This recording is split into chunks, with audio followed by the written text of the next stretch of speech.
আমাদের ফোনের নেটওয়ার্ক কালকের থেকে নেই, তো ফোনও ভাবছে যে কোথায় নিয়ে গেছে ফোনটাকে। আর কোম্পানির লোক নিশ্চয়ই দুবার কল করে মানে দেখে নিয়েছে যে আমাদের পরিষেবা কি ভালো লাগছে না, কি আউট অফ নেটওয়ার্ক কোথায়, এতক্ষণ ধরে আউট অফ নেটওয়ার্ক। আর কাল থেকে না, পরশু দিন থেকে, পরশু দিন থেকে না আউট অফ নেটওয়ার্ক। মাঝে তবু কালকের মর্নিং এর দিকে হালকা আসছিল, কালকের মর্নিং এর পর থেকে তো পুরো নেটওয়ার্কই নেই, শুধু কাটা নেটওয়ার্কের জায়গায় শুধু কাটা সাইন দেখাচ্ছে, চার্জও কমছে না, চার্জও কমছে না, সেই লাগছে।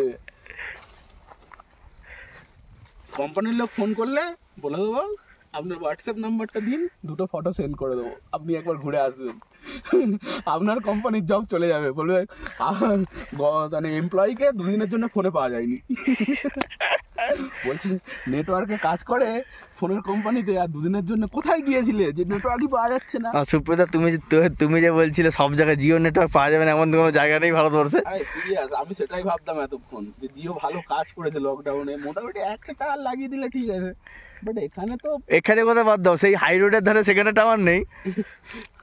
আর জিও এদিকে মানে ভেবেছে কি এরা পাগল ছাগল মানুষ, এরা ট্রেক ফেক করে, এদের নেটওয়ার্ক দিয়ে কোনো লাভ নেই, এদের কোনো দরকার নেই, এরা ফ্যামিলির সঙ্গেও ডিটাচ, সব কিছু ওয়ার্ল্ডের সঙ্গেই ডিটাচ।